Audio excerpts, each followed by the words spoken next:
mama amada macha amada akhoi warak pa matamda ngasagi say for example mapa sina akhoi mapa ki besna khare hena de ki dana ko macha na ki bese mapa da aduna ngasagi mapa sin mama sina macha se seiba matamda angang sina kari gumba akhoi sometimes haujikan di angang sing je akhoi kai haidino machin khumba khopa se dum tongna re dana ko adi family khuding gi adum tawwe ba tawba matam sida ngasagi mapa sina ai nang mama da dumaina tawba yade haibase mapa sina mapa gi role ama leba dugi matam tuda kari gumba ngasagi mapa sina masa sina mama sina machin khumba matam da mapa sina tumena yenga ga leitar ga di oh aina mama da haije papa na yare na mari logi doine ba papa na yare na laura ga di ngasagi mama sida mana thamgada ba respect regard to thamo iduine ba adu dai mama da adugi duna mama da lotion bra habidi munatri ba angang da khara chawkhala kan da ngasagi same treatment do mama da tor ba mama da mu tor rakani ba adu na ngasagi okay maja ama nature tor pa matam da okay I think both the parents played an important role adu na ngasagi only mother is not enough right so adu na ngasagi mapa na su kitang haidi sigum matam de nang na toy do yade yai si to godabni habit ngasagi kangkhat pa ma yaw rakadi ngasagi oh papa na ai na to si yade haragadi ma ki bide ki to do ne that man mama da pi same respect to mapa da som pi ra pe ni ba yam sing na kan da yum mama pan badai khoina thaina khoina sum tarak pase akhoi noin tarai se yum mama pan bada head of the family se nupani nupa se chawchat chat pani sigi statement je koi dum tara lai nupa se chawchat chat pani madi sapham lampham da chat pani sen tan ba chat pani nupi koi na imung manung phiju bijam da na cha ising thong da na lei pani aduna nupa se di chawchat ni sineba adubu equally hojik kai dawre nupi koi mapan thoga sen thale matamam da pung mari manga dagi yum dagi mapan thok ta do khoi noi nga si loi ma pung tare ni pam poi phamin ri ba right sen tan ba chap mana re adu ba tar ga di ga sagi family ma da mama na macha do na mapa na he na ki bisu yawi mama na he na ki bisu yawi sidi mai ma gi mama mapa ani du gi character du gi makha pole ba adu ta ga di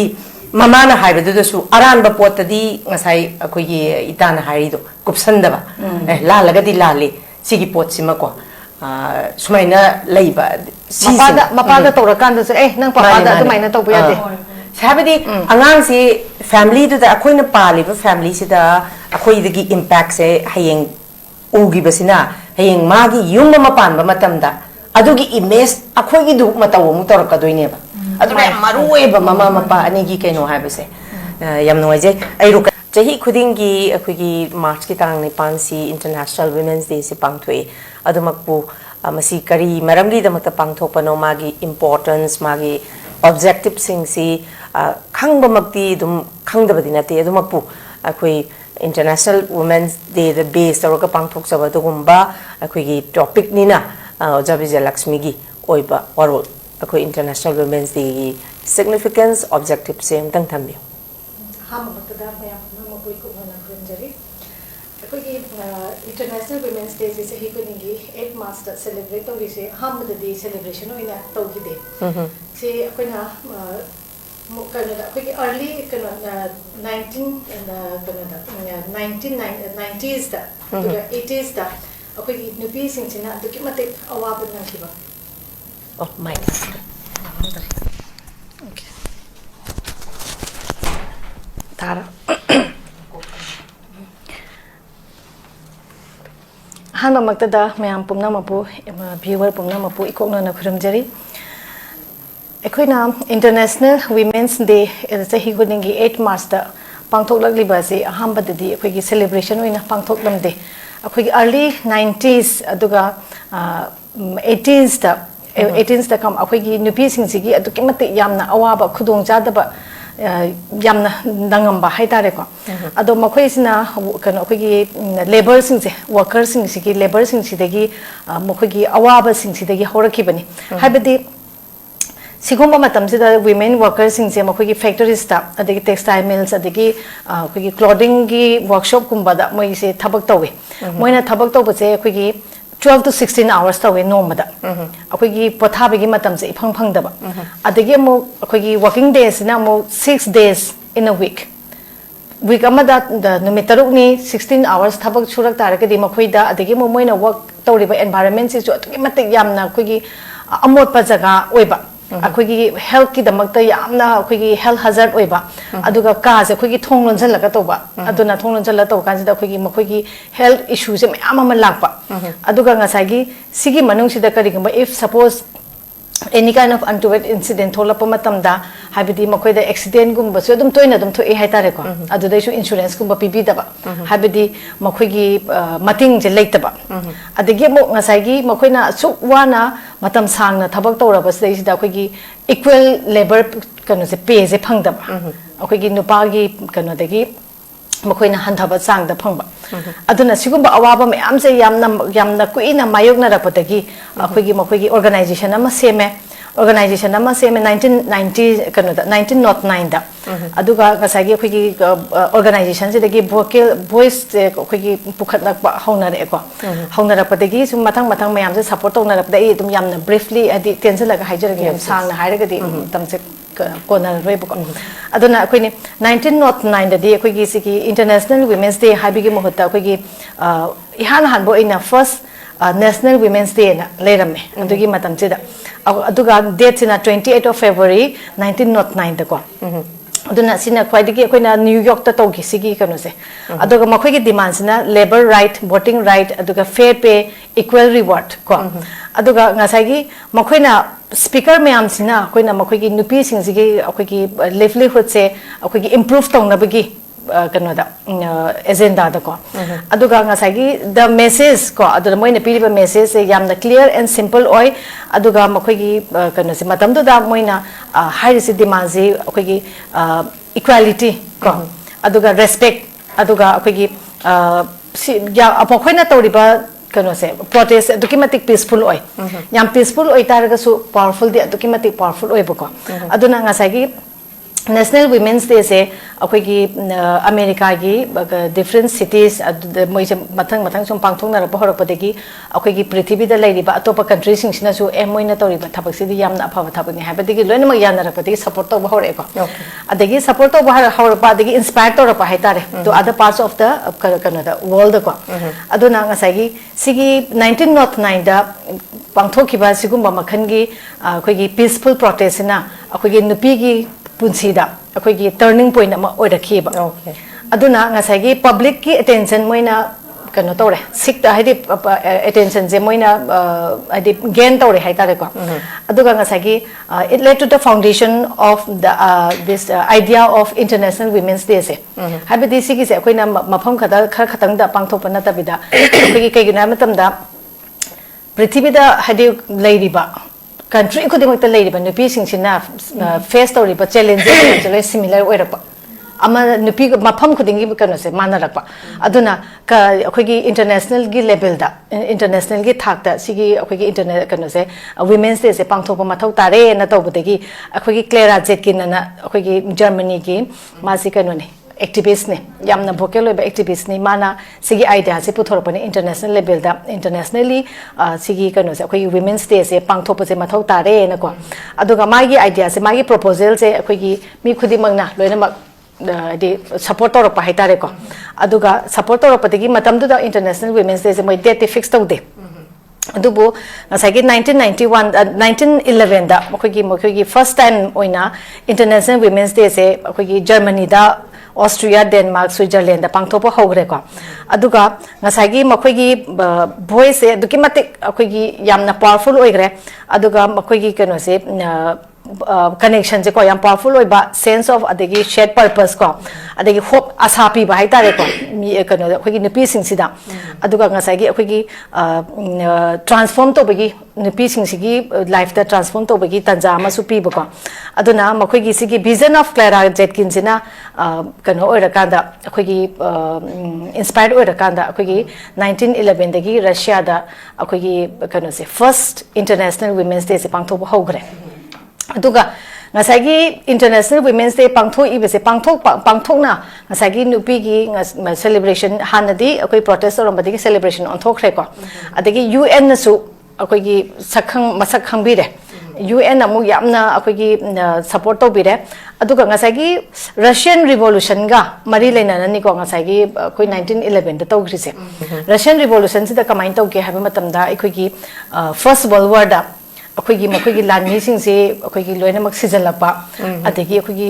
chak tangkhalakpa adegi inflation rate se tuki mati wangpa chaningai thaningai lerakta adegi adugi matam se akhoi nupi mayam sina akhoi gi lambi da sorok ta thoka na protest taweba aduga ngasai gi akhoi gi some political party khara na di sigi se moise akhoi yam risky oiba gi moise kana tawbi da akhoi gi support tawbi da adubu makhoina tawraiba protest se yamna genuine oirakpadagi ngasai gi loi atai mayam akhoi government su kai loi support tawra aba matungda UN na su support tawre ko aduna support tawra kan se UN gi makhada ngasai gi akhoi gi kanu se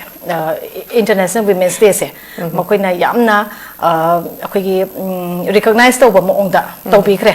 aduga ngasai gi sigi matang sida ina Manipur gi damu pusan jara in pusan haidi akhoi gi align tongninga pusina akhoi gi su ngasai gi nupilan tawba matam da akhoi gi su Manipur gi su akhoi gi chaklam khongchat ama su chakhi ko 27 August aduna ko ne gi ne aduna aham da akhoi gi British na akhoi gi Manipur da gi akhoi gi phau me ama ma adama panda pu na bagi ama khak tawba da gi akhoi gi nupi sing sina pu ba yaroi hairaga akhoi gi adumain taraga akhoi nupilan tawgi ko adugi nupilan je akhoi na international gi level da recognize to bidraga su asom na kan ge ina sai haja ki budo akhoi gi prithvi da leiri ba nupi sing sina face to riba akhoi gi awaba se challenges me am jadum similar oi habido adu target nga sai Russian gi kana da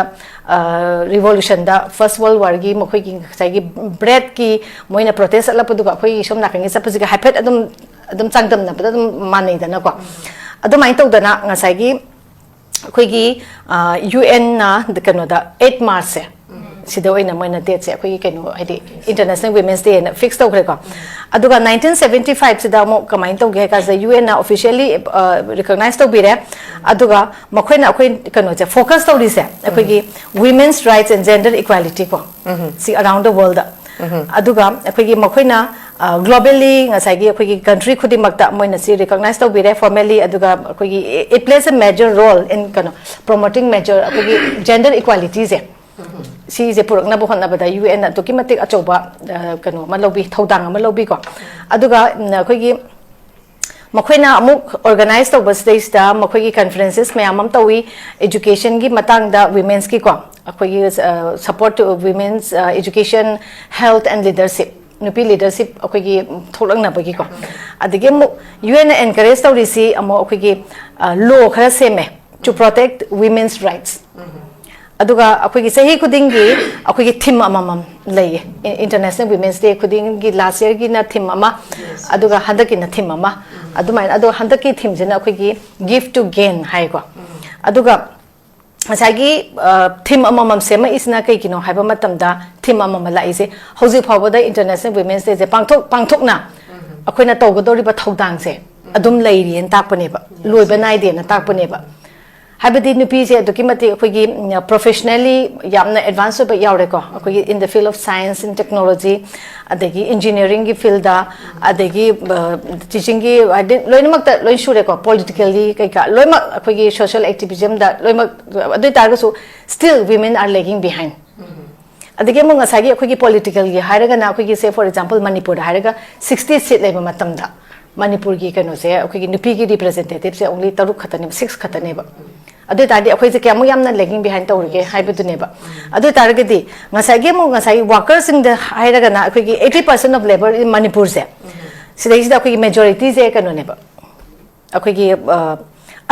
unrecognized sector da labor the majority se nupi ne ba ngasai panjaki ba Russia da adegi thai degi matam da 90s da 80s da toki ba same situation da akhoi de hoju pawda ahong ba lekri ba Manipur da de habidi akhoi ji 21st century ni ko 21st century da la abado mi gi di amna atopalam gi di advance oi gre ko adubu akhoi gi moi gi 90s da face to riba challenges to akhoi de hoju phawa adum still face to riba habidi ngasai gi 80% do unrecognized oiba sector da nupi na majority oina thabak tawre aduga ngasai gi accident gu ma tholapa matam da akhoi gi kana pipi da bado insurance pipi da bado aduga ngasai gi mo makhoi gi social and service security like table habidi samna habida moise thabak tore akhoi gi government sector da tawta ga pension haba retirement matam da pension haba masung mu pi hojipudi amuk lei gitre ko adu ga sem akhoi gi ngasai gi haidi opportunity atopa akhoi gi gp ni khangde khaga de dum pbd da na ko adu bu private sector da tori ba sing si de mokhoi na once thabak tu de gi tolapa matam da adu moi gi de bat long na ka kharne leira roi ba adu na ngasai gi social and service security leitre ko dige mo sigi marak sida 35% of women there equity domestic violence hosi pau the face to riba adage mo harassment je equity yum da su tawi workplace da su tawi aduga akoi legal protection ju leite ba nupi sing se aduna equity nupi sing je akoi gi manipur gi yamna akoi awaba khudong adi khudong thipa je hoji su dum nangaga dum leidi aduna akoina handaki thim jida give to gain jida akoi nupi sing sida magi right hak ko right justice aduga right justice khatang pi ba khatang nataba action da mu onthopa ma mu mathok ta action no onthok targadi right pd ne na paper da che da taraga action onthok targadi ken ta kana deba aduna action do onthopa aduna give to gain je akoina ngasi lei ba akoi gi panel famina ri ba sing sidagi akoi gi discussion tawra ka da kari kari to ba ya ke habdo amu kana minarasi. Okay, thank you very much. Ya marik chumba warol thambiri ai makha chathajaboina ai toni lada la masida ngasigi khoi gi theme se give to gain adigi topic sina the voice of women rights justice action hai bane masida akhoi aidi sum yeng se ba ngasagi imung amada nupadi chawchat chatli ma moi di sabam lampam ni hai ko ado hojikti akhoi su equally sen nupa sen thokta nupi na sen thoga imung puba dama yawre ba hojikti nupa na pusalaga chani ha batu natte ba aduduna hojik sida ina khoi ita da lakningi si ngasai gi sigi phibam sigi status se yawrabanina akhoi si yengbada mu haidi 21st century siga women's empower ta wasida empowerment sina henman gi dana nupi sing sina lana misuse ta ba yawra chiso mu yes empower se ta ba henman gi dana wari ni constitution na khoi da di wari ni nupa ha ga nupi ga khaina ba matam da ngasai alimony se compulsory nupa na pi ba sida zum laira ba misuse ta yes si misuse ta ba yaw da ba su natte ba sumain ta da na kari haini sida lana haidi akhoi di sonjarabini constitution akhoi di empower tawri haibagi nama sida misuse tawbusu yawdaba na sisu yawi masimang na sunupi akhoina forward oina changsali sida sina makna akhoi je mu chingdhana bagi macha amaju mu oiba simasu khara khajik tang semdokpa chumra haina khalle tongan manupi gi akhoina nupi gi sum tanaba matam jida comment ga yengba matam da nupa singna birakpa comment the message ta kakpa yadaba matang khara su dum yawdaba natte ba mane yam chumbo adagi nupi magi wari ni aina law na judgment piga da basida akhoina thok mob justice tawrani wari ni nupi magi kaino ma thoning da thawdo ma thokpa matam da akhoina nupi magi masammana he kathatpa yong kai he thugai ba wari ni sigumba sisu wari ni tawriba hojik chakhatle akhoi ji sen tan ba thoi atheng ba khoi ji phami jiga jana da ba khara je am yauri ba si matang se ita kari kamain thammini akoina equality right haidana masagi akoina si tali basi akoina akogi nupagi haidi nupa do akoina empower toge haibigi kano da natte ba akoina tanga da basi haibidi akoina respect haibene respect akoina nupadi ki su respect pa mi akoina respect pa mi do dumaina akoina su if we want respect if we want to be respected then we have to give respect to them also aduna aina dang sum pa ba aina de sum piro gi haba adudi that's also a kind of injustice oirani ba aduna ngasai koi society amana sakholake hai targadi peaceful society ama thamge hairagadi ngasai gi koi gi respect ma thamnarane adigi koi gi equal right to ma leirane aduga koi gi with dignity ko nupa su dignity leina nupi su dignity leina aduga ngasai gi koi na nupi gi equal rights ni khangde dignity ni khangde talapa matam da women men also play a very important role ko aduga ngasai gi mokoina play mokoina lawri bar role do mokoina misuse to bodiri adu ragadi akhoi dinga sai khoina tala iba myam se mu habedi hanigi uchi da mu hanjan bi pibam da mu lapudo la oi haninga chu leite ba aduna sai gi khoina give to gain haibneba adu tardi ngasagi itano ji panbi ki ba akhoi gi kanu se kari no akhoi na gift to se akhoi na gift se piba khatang na ta ba akhoi na give up to ba khara sum mathau tai ba give up to ba se dei kari kari no akhoi na give up to dei se habidi akhoi na ngasagi any kind of protest or conflict or thola pa matam da akhoi na maira pai bi nupi singsina yamna main role achoba lori se akhoi gi sil gi type ta akhoi je akhoi gi ke hedino sil bigi wakhalun je akhoi thado pa ma thau tai ba akhoi na front line da chatla kanda akhoi bu ngasagi sil tawraga akhoi na ngasagi front line da chapa matam sida akhoi gi magi kanu se akhoi na chatli ba objective tu na achumba lambi da sapo ra ga di mu yam phaba oi ba aduna ta bida akhoi gi nupi sing je akhoi gi some misguided oi ba su yawe ba even akhoi hojiki lairiba khoi political scenario se de yen kan sida akhoi nupi singsi politicize tawraga aiga laini au misguided kanda ngasagi makhoi bu lan lamjing kanda ngasagi nupi singsina ngasai yam phajaba makhoi na lauram ba role se yamna phajadaba mongda mangthopi ba amu chatleba adigi mu akhoi na give up tawtoi se adugi kanu dum akhoi na ada targeti akhoi na kari gumba thaba ma tawge hai targeti akhoi gi apamba se nupi singsina akhoi na pami se kari no habido adu apamba du doina sakadabani ba habidi nakhoi si tawgadabani nakhoi na si lauro o nakhoi si tawgadamne na akhoi bu somna kani prompt tawra pa nataba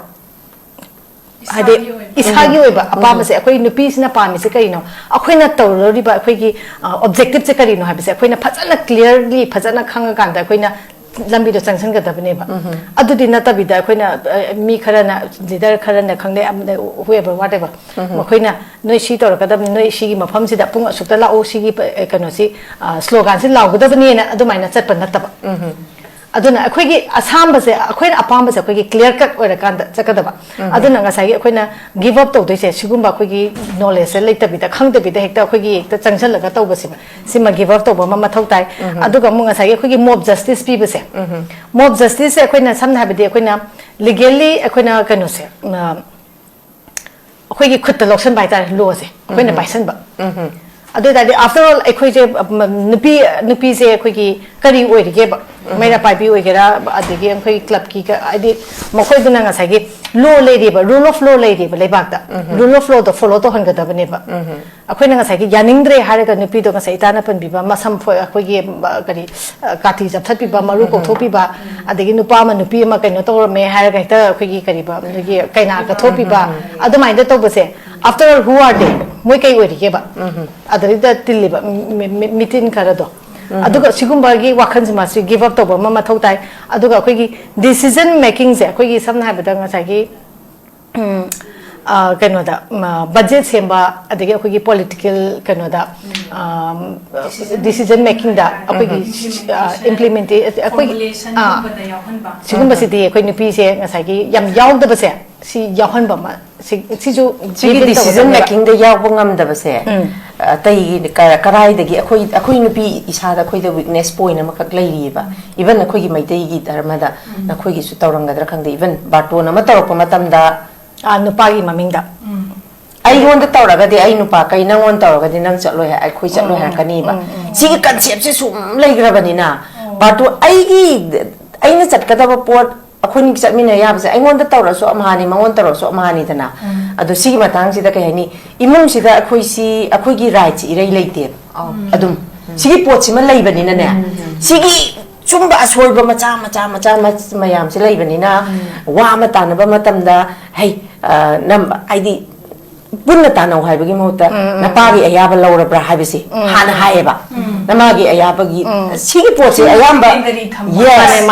si gi pot si lai bani na politically nupi e khoi se kakhala ka da ba si khara wat li ba imung de han sem dor ka da bani si mane haje ai gi mane bi ne ba ko se haripriya se ai haripriya gi kano ma thop matam da engona paton tor to se haripriya na ai gi min da tawro ba na ta ai haripriya da haripriya gi husband da mai maming da taw gani ba khoi gi chan bi da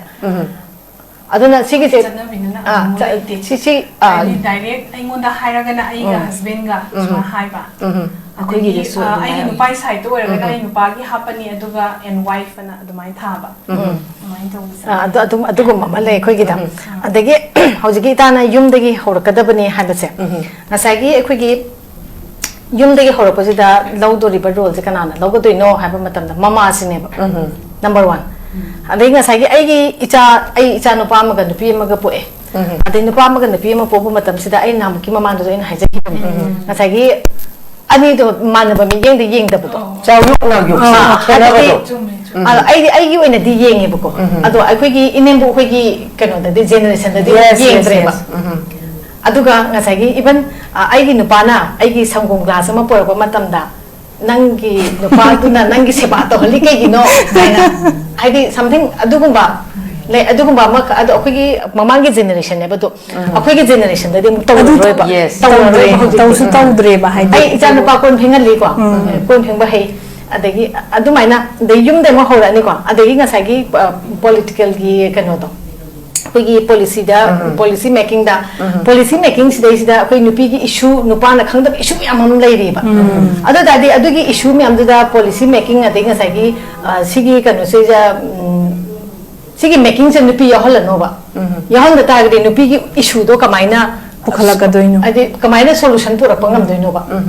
de ta di nupi gi issue di nupi na khangbani na nupi duna magi solution do pura ka da nupi ya hondra ga di adu gi kanu to pra fail oi doine ba system duma aduma le na de gi mu asagi akhoi 2026 na la pa se da akhoi digital gi se yam na sakhal e ko aduna akhoi sustainability da mu laksage aduna akhoi nupi sing sina lawri ba role ja kitchen da gi hora kanda akhoi cham thong ma matam da asagi akhoi akhoi na thongi ba sak tu ne ba icha sing sina sa dui se ado ngasagi icha sing se akhoi na akhoi indigenous ki oi ba hai tare ne ko akhoi na thongi ba se akhoi kitang akhoi isa gi pothok se sida hena focus toraga pizza ba se tamba organic oi ba adigi kitchen gardening gi sima tamba adigi akhoi ngasagi kitchen waste me am se akhoi na garbage hundoki ba nata bida akhoi compost kum ba toraga adu tagadi kano to amot pa su ngasagi garbage hundofam da su minimize oni gi tong khuding gi composting to pa matam da adu tadi akhoi na ngasagi chemical fertilizer su season na bagi chang yam handharani manure oirani adigi akhoi na yum da thabada ngasagi akhoi essential da akhoi maroi na papi na kupi adigi yam ma lei da akhoi yum da thabya ba kitchen garden da akhoi macha kano sema ga su gamla gum da sema su thabya ba adu ma yam da toraga adu dagi su phani amna kana ba phangane khale de akhoi na bazar de lei si de akhoi maroi na papi na kupi je who knows moi na thazali ba chemical fertilizer me am da health da su health hazard su oira puka adu na ngasagi sigi matang se ma leire adagi ai na sungang le na to pa jani okay ai am tang madam ki sida natra adigi machanni machini adubu khoina nupi moina nupi kano se yam chawi adubu ha khoina sum tabji nupi khoi ising ne haisi hapu patra akai ba hape akai ba fajaba da hapa da habadi lairi phanayam hairo phanayam sak fajaro phanayam na nungai yai phaba dagi tawra ka su nupi gi punsi se nupa na lepe haiba makak sigi makak leiri ba khoi sigi pot sine ba sigi pot si hayeng akhoi na sigra matung da awon ba maga dila kadra akhoi si phanayam pharasu nupa du na phalam da ba nupi yam phattaba nupi ma nupa phabam na lawgi ba ma se sarga dum kagi yam phaba nupi ma nupa mawong ta da bam de hek yum pal ba ma ma se noro ta kungi ba sini akhoi adu du na akhoi si sen thok ta ba de akhoi lai hai ta ba de ai gi voice raise to bangam da ba si ai gi hak ni ai gi right ni ha ba si koi khang da ba de ba duna akhoi ahong se koi purak mina da ba su ya da ba ni general public ta ko akhoi ngasagi si ai kano da ma khatang si yam na marui ba ne khanjaba habadi akhoi gi hojik culture roina chatna yam sing na hara kan da akhoi gi kano se alcohol adigi tobacco adigi akhoi khwa jarda chabse maruina khwa jarda che nupi nupa angang pakhang le sabi khakte bida khwa jarda che na Quazada the Hindogamu, okay, Talapse, Talapse, that's all Hazen busy. Yam Taweba, I mamma to the Minipi, see Talapse, mainly Sabase, a quick labor class and labor campus in Henachai. Quick lower income, the what permissions in a guy in the Chai, but when we are potali. Aduga Sagi, Aina Hygienic is in Nagasaki. Quazada say, Hosing Matamda, Lupa, Kuntram, Mabila, Kuntrani, Puga, Trani, Puyank, my Piranganico. Ado Quazada is Abase, I wakanda, no Mada, Quazada, Chaba, me, Mana, Amakatang de Charamoy. At least a home like Yamda, but minimum the Ani about the Sharanganiba. Other targeting a Sagi, Quazada, Saba Matamsida, a quickie canose, a quick income lum, the Hana Laxagico. Have the Aquina, a Sagi, Aina, Sagi, kitchen, the Gisu Hope, a Koi compost, Matangam, the hijack. Adona Aquina, a Sagi textiles, the high target, so Aquina Ishagi, canose, Potomiamse, a quickie peas, a quick Mapangis, and Nataba, a quickie reversing the support of Boina Manipurgi, a quickie Imai Ben, it's in a Chinchinas Hari, but Pimiams, Aquina Chepa. Sigi akoina economic kanabani ko akoina honari se similar adegi mo akoi isagi pothok meyam ama akoina ngasagi mapane ko se economic high blockade ama basi blockade ama tor matam da ko chara hen de da khaiba inflation rate mi atopa lamda ko gi tilhau da lupa setranga kun mu pi da ko di se jani phu yang ke 70 80 ti yodoi Kamina Simba say that Lupachama Yoputum Yavico. Other time, Aquay Nipi, Aquay is has self reliance or Bacatana with Aquina self reliance or a kind of quick community man self reliance or a top of the depend of the Atopa Lambda. Aduna, Sigi, she Aquina Yamkana, see Somnak and the Queen focused or a quick economy that the ecology to imbalance me among like chemical fertilizer. Me among the Yam a number of Kanga Bangatani, Yam Sanas, etc. They did up. I know Zada the Pusanza is Nakarino, have a matamda. Qua Zadagi Manase, Aquay Manipurgi, Natip, Mitamanasi, Mapandi, Pusale Ineva. Other targeti, Nasagi, Aquay the Gitakadoriba economy meam, Semapanda, Sakibuse, Qua Zadas, I'm telling you about Talab, Kangde, and the Ging, Sagi, Quigi, Kariban, Zada, the Karino, Kariba. Sazen Ganagalibudo. Yes. Kainido. Adugum says Sazen, the Innocent Kambada. Don't my the bureaucrats the labor me about the Sabbath Urego. I'm Zaiba. Other Sigumba Zariba Mams and a quick economy, Sizuma Pana and Putokre. A Quazada example in the picture again. Quazadasi, quickie nomada said Lupayanke had a sipper. Yankai 200 never Saram Dish. Other Dagadi acquaintance is a hida pathora seva. Lupa Yankazi, Chahida Patro, Matamda, 35,000-40,000 time. The individual me amana 35,000-40,000 is a he amada. Spend or targeti. My arms and Zariba, Pashamiansi, Mapanda Camp Zakari. At the game of Masagi, Magi Aduki saving the Totargadi, saving police, saving the Totargadi, Agi Sagi Tushan, the Sukana, like them with the Sukanani, Agi Manungi, Hova Mena, but the Sukana, they never say 35,000-40,000 per annum. Carbaram Torsia. Carbaram. At the game above that, Agi health, Agi is had a solacado, Mayamse. Sagi Quigi oral cancer, Mayam Lakaduini, also Fegas the Lakaduini. Other targeti. Sagi cancer the lapama tamsi the Mukamito Hakanda Igi Icha Igi Ima Senar and Natraga Igi Nupa I Samak Senari Haitagadi Hinging by Hingan Bakobanina. Aduki lying the Bokana property arrange Igi Lam Nunka, like you talk Tana. Can the Bonaka can Bangam Brasham Modo. Other targeting Nasagi Aquina at the game. See the game of Sati Bizinka, infertility rates, one caliber. Infertility rates, one calabanina. Aquaji Huji population, Aquaji Huji population, the Bihagi,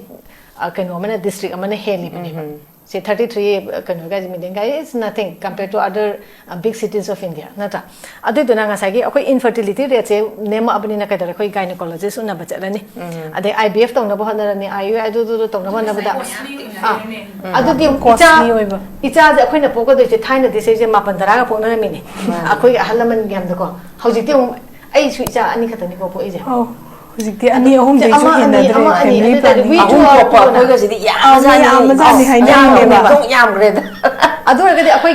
population is 100 ani adagi ai isamak siju ai kano siju zai health hazard me mama ai sagi akhoi si lam tu je yon ge na ko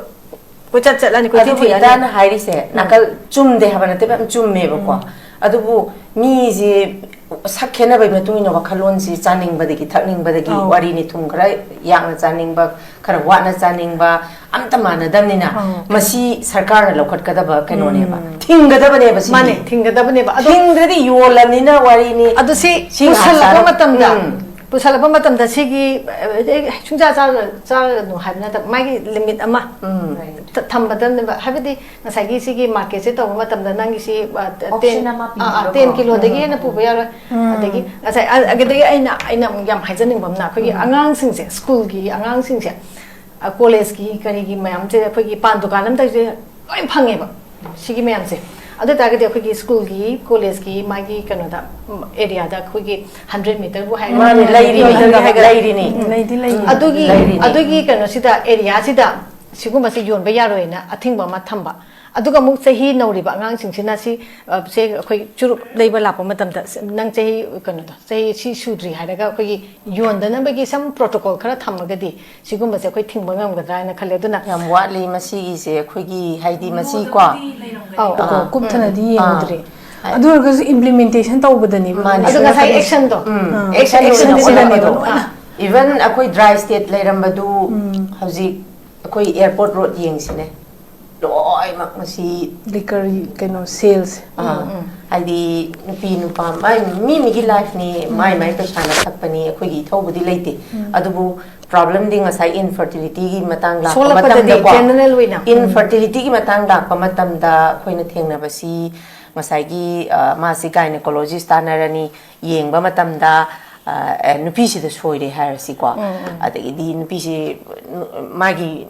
nupa gi mama duna di magi generation ulhaning dabanina atopa nupi yenge ba family do kaidra sumbagi course mayam haidi jarda saba ngakta na oi haba inwa na te adubu percentage to aduduna masi ai isana masi phai phatte haba je duga tasengna masum mayam je tohan ge haragana sarkar na implement tawrakanda masidagi na si yade khote dagi mi chakhot kraba mafam dadi dum jurup thakpai ju beer thakpai ju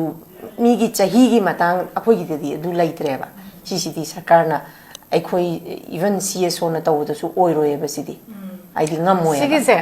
aina sum khanjaba da aina akoina akhoi gi ngasi se TV discussion aina hoje pan haidi puthok charai be chiki kano se maram se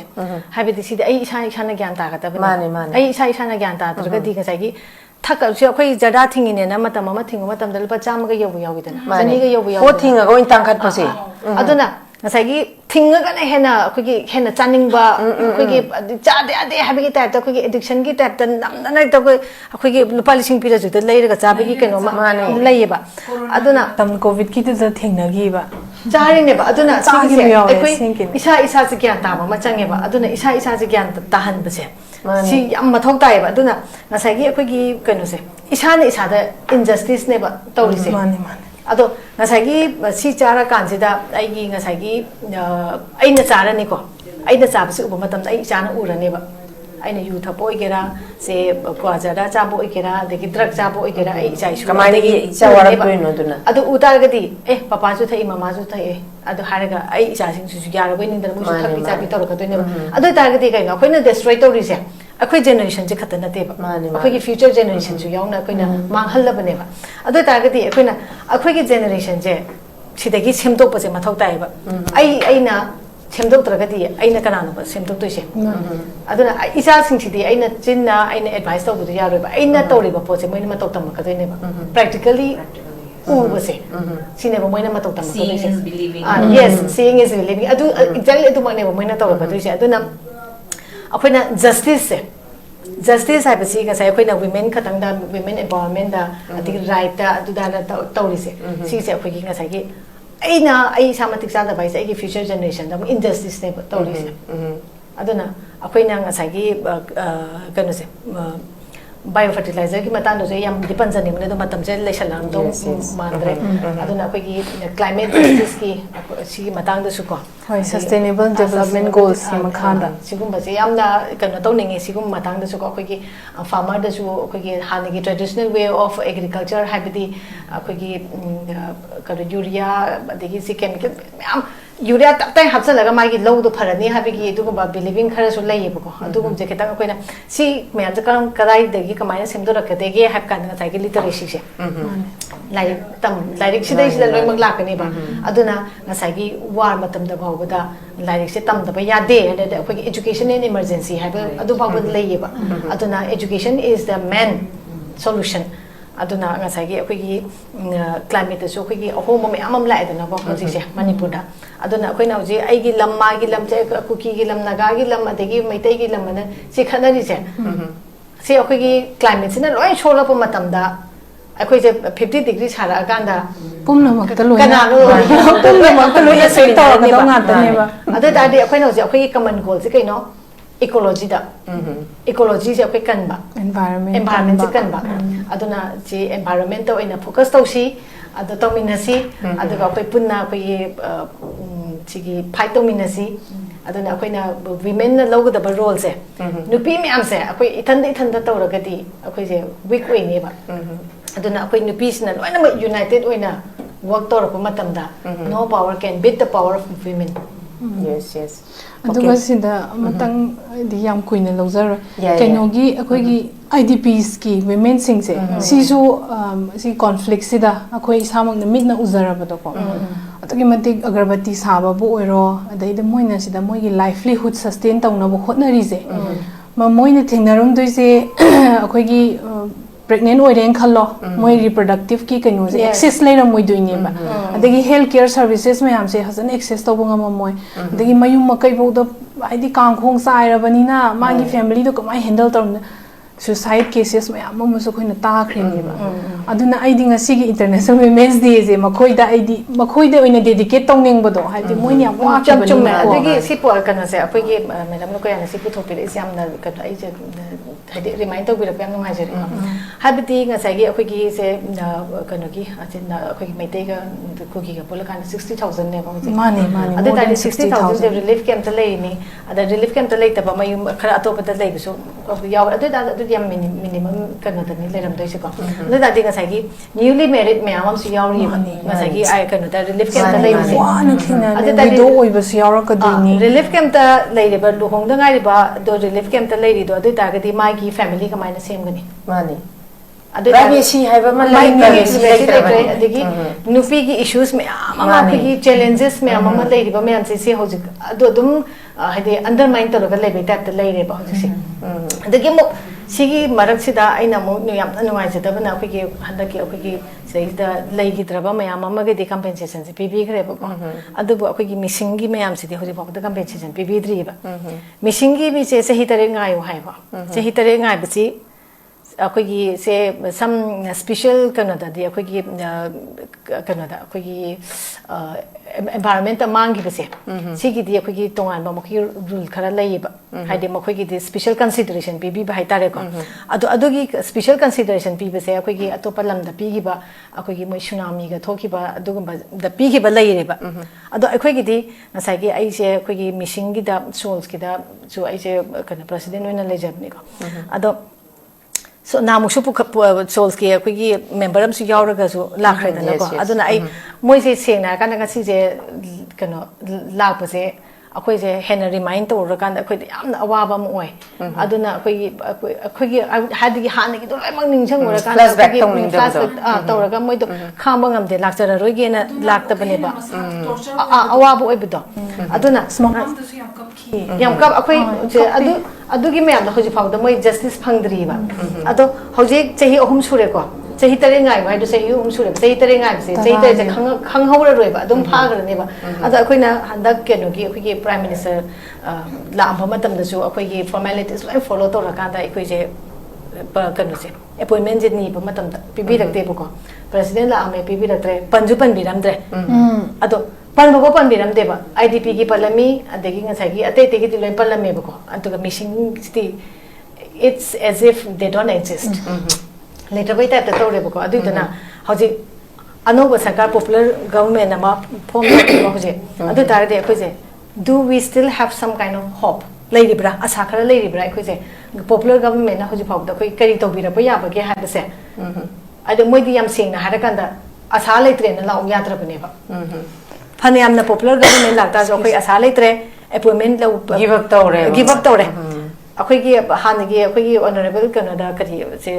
villain Singh लेंगे मतम दुदसु अखोई appointment फंगिदेबको उनबा फंगिदेबा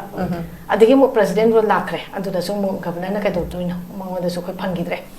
governor दसु अखोई fun आम चे थाइबको अदगी मो हुजि अखोई अनौबसिदसु अखोई चे थाइबको हुजि फंगद्रीबा अदुदा सुमाइना सुम चला कांदा अदुतागदी नसागी मखोई सिंसे करंबा मखोइदा येंबिरिबा मियेंजे करंबा मखलि मियेंनो कनो अखोई लाख तरा पीगनी अदगी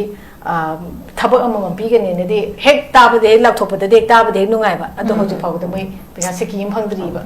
अदो होजि फावबसे मै कमाइना लेलमदोइनो हाबसे खितंग खंथबिरा कांदा आई मेसेज से ताबिरगदी नसागी अखोई मिसिंग पर्सन मैम सिगी अखोई हाना लाउथोपीगिबा पीगनी ना लाउथोपीगिबा कंपेंसेशन मैम दो अमतंग पीबियो हाइना मेरे कनगे अखोई सिगी अखोई प्लेटफॉर्म सिगी मेसेज अमा कन्वे तौजरी थैंक यू वेरी मच लुशलपदा रुकायागा तोनिलादगी हाइदी मथंग चही लाखपसिदको अवोन बखरामु पुरक्पा को एक्सपेक्ट तौमिनसे सिगी मियाम द करी हाइनी मेसेज तेंतक न कन्वे तौबियो मैडम आन हाइबिरो राइट मथंग चही देदी अखोई नुपी से याम सोनबा से उतलोई से ngasai violence harassment and then be it in a platform phangba gi dasu oiro advancement gi ngasai education dasu oiro ngasai pum namak se it all started with education de gi loina lakre ko khoi gi topic se aduna khoi ayamba education da pusillaga khoi gi achievement mayam se mathang one time da di chara ma loina chawa yadabni na so what we can do is let's go slow but let's not give up, let's go forward, let's try to be strengthened again. What we have lost it, we'll do it again. So that's all I wanted to say. Thank you so much for having me. My point to ade da econom tang ade kan hai jo habidi ngasai gi mama amada macha amada khoi warak pa matamda ngasai gi say for example mapa sina अखोगी मपान कीबसना खरे हेना दि कीदना को मचाना कीबसे मपादा अदुना ngasai mapasin mamasin macha se cheiba matamda angang sina karigumba अखोगी sometimes hausikandi angang singje अखोगी kai haidino machin khumba khopase dum tongna redana ko ade family khudingi adum tawweba tawba matamsida ngasai mapasina ai nang mama da dumaina tawba yade haibase mapasina mapagi role Malay, do you matam to that? Karigumanga Sagi, Mapasina, Masasina, Mamasina, Machin Kumatamda, Mapasina, 2 minutes ying a late targety. Oh, I know Mamma hides a Papana Yari and my logi to never. Papana Yari and a Loragadi, Nasagi Mamas, the man that Tamgo respect regardo. Tamo do never. Other day, Mamma, Aduki to know Mamma the Lucian, but I have the Munatriba. Angan the Kara Kanda, Nasagi, same treatment of Mamada Torba, Mabada Mutora Caniba. Aduna Nasagi, Maza Ama Nature Torpomatamda. I think both the parents played an important role. Yeah. Aduna Nasagi, only mother is not enough. Right. So Aduna Nasagi, Mapana Sukitang, I did Sukumatam, Nana Toy Yade. Yai, Sito Dabani habits in Sagi, Kankat Pama Yaragadi. Sagi, oh, Papana, I know Yade, I the Maki, but they told that man, Mamma, the same respect. Mapata song Pirapeniba. Yam saying Narakanda, you Mama Pan, but I quina, Taina Quina sum Tarak Pase, a Quino in Tarisi, you Mama Pan, but the head of the family is in Nupani. Nupa is its outside Zapani. Sigi statements a quidum Tara la Iman. Nupa is its outside Zapani, Madi Sapam Lampam the Zapani, Shentan, but Zapani, Nupi, a Quina Imu, Manu Pisu, Pizan, the Letza is in Tongana, Labani, Duna, Nupa is its outside niece in ever. Adabu equally has a caterer, Nupi Kumapantoga Sientale, Matamanda, Pung Mari Mangadagi, Yumdagi Mapantok, the Koi knowing a sea, Loima Puntare, Pampo, Pamina, right? Sen Tanbat Manare, Adu Betargadi, Gasagi, family, Mada, Mamana, Machadona, Mapana Hena, keep us yawi, Mamana Hena, keep us yawi. Sidi, my Maggie, Mamma, I need to get character to give a cup, Poleba. Bitagadi. Mamana hybrid su aramba potadi ngasai akoi itana harido kupsandaba la lagadi lali sigi pot simako sumaina leiba ꯃꯄꯥꯗ ꯇꯧꯔꯀꯥꯟꯗꯁꯨ ꯅꯪ ꯄꯄꯥꯗ ꯑꯗꯨꯃꯥꯏꯅ ꯇꯧꯕ ꯌꯥꯗꯦ ꯍꯥꯏꯕꯗꯤ ꯑꯉꯥꯡꯁꯤ ꯐꯦꯃꯤꯂꯤꯗꯨꯗ ꯑꯩꯈꯣꯏꯅ ꯄꯥꯜꯂꯤꯕ ꯐꯦꯃꯤꯂꯤꯁꯤꯗ ꯑꯩꯈꯣꯏꯗꯒꯤ ꯏꯝꯄꯦꯛꯁꯦ ꯍꯌꯦꯡ ꯎꯈꯤꯕꯁꯤꯅ ꯍꯌꯦꯡ ꯃꯥꯒꯤ ꯌꯨꯝ ꯑꯃ ꯄꯥꯟꯕ ꯃꯇꯝꯗ ꯑꯗꯨꯒꯤ ꯏꯃꯦꯖ ꯑꯩꯈꯣꯏꯒꯤꯗꯨ ꯃꯇꯧ ꯑꯃꯨꯛ ꯇꯧꯔꯛꯀꯗꯣꯏꯅꯦꯕ ꯑꯗꯨꯅ ꯌꯥꯝ ꯃꯔꯨꯑꯣꯏꯕ ꯃꯃꯥ ꯃꯄꯥ ꯑꯅꯤꯒꯤ ꯀꯩꯅꯣ ꯍꯥꯏꯕꯁꯦ ꯌꯥꯝ ꯅꯨꯡꯉꯥꯏꯖꯩ ꯑꯩ